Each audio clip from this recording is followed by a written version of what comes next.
Most investors hear the phrase monthly dividend ETF and immediately focus on one thing, the yield, 10%, 8%, maybe even 12%.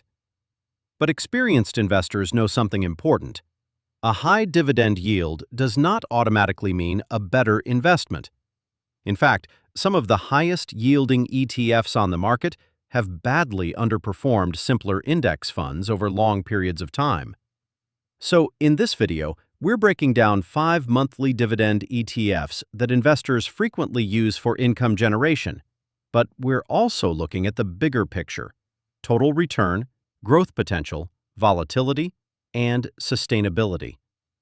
Because earning income is important, but preserving and growing capital matters too.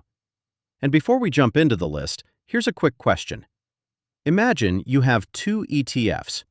The first produces a total annual return of 9% with a 3% dividend yield. The second produces a 6% total return with an 11% dividend yield. Which investment actually made more money? A lot of people instinctively choose the second option because the yield sounds dramatically higher. But that's where many beginner dividend investors get confused.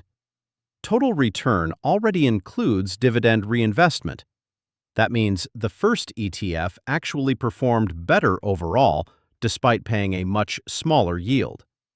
This is why dividend investing requires more analysis than simply chasing the biggest percentage on the screen. A healthy investment usually balances income, long-term appreciation, risk management, and consistency. So, with that in mind, let's begin with one of the most talked about income ETFs in recent years. The first fund is J.P. Morgan Nasdaq Equity Premium Income ETF, better known by its ticker symbol, JEPQ. This ETF combines two ideas that normally don't appear together: high-growth technology exposure and monthly income generation. The portfolio includes major companies from the Nasdaq ecosystem, including businesses like Microsoft, Apple, NVIDIA, and Meta Platforms. But the ETF doesn't rely only on stock appreciation. The fund also uses covered call strategies and equity-linked notes to generate additional income. That's how it manages to produce such a large dividend yield while still maintaining exposure to growth-oriented companies. The biggest limitation, however, is history. JEPQ is still relatively new compared to older dividend-focused ETFs, which means investors haven't yet seen how it performs across multiple market cycles. Next is the SPDR Dow Jones Industrial Average ETF Trust, commonly known as DIA.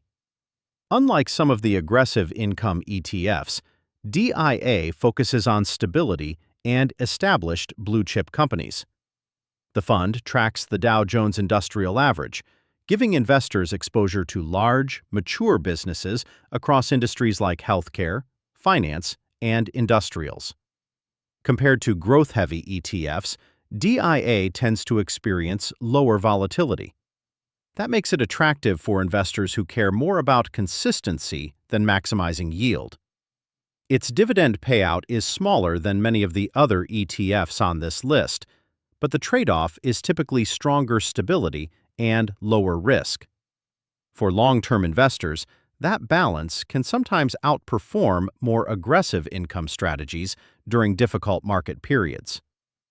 The third ETF is Amplify CWP Enhanced Dividend Income ETF, also known as DIVO. This fund takes a hybrid approach. It combines dividend-paying blue-chip companies with an options strategy designed to generate extra income. Many of its holdings are companies investors already recognize from the S&P 500, but the fund managers actively sell covered calls to increase cash flow. That additional income helps support the monthly distributions. What makes DIVO interesting is that it attempts to maintain long-term portfolio growth while still producing higher income than traditional dividend ETFs. That balance has made it popular among investors who want both cash flow today and capital appreciation over time. Now, let's move to one of the most recognized monthly income ETFs on the market, J.P. Morgan Equity Premium Income ETF, or JEPI. JEPI became extremely popular because it produces a relatively large monthly yield while investing primarily in large-cap U.S. companies. Like JEPQ, it uses options strategies to generate additional premium income. That income is then distributed to shareholders through monthly dividends. The appeal is obvious. Investors receive regular cash flow without relying entirely on traditional stock dividends. But there's also an important trade-off. Covered call strategies can sometimes limit upside during strong bull markets. So while JEPI may produce attractive income, it may not fully capture the explosive growth of high-performing equities during major rallies. For income-focused investors, though, that trade-off may be acceptable if the goal is smoother returns and consistent cash flow. And finally, we have WisdomTree U.S. Quality Dividend Growth Fund, also known as DGRW. Unlike the highest yield funds, DGRW focuses more heavily on dividend growth and business quality. The ETF invests in companies with strong earnings characteristics and a history of growing dividends over time. Its yield may appear lower at first glance, but historically, dividend growth strategies can become very powerful over long investment horizons.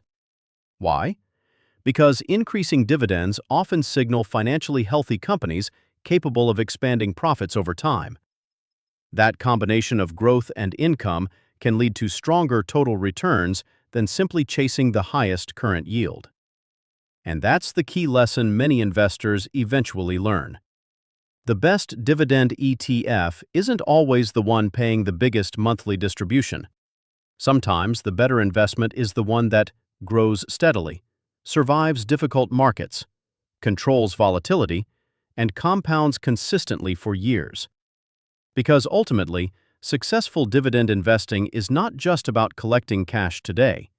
It's about building an income stream that can continue growing far into the future.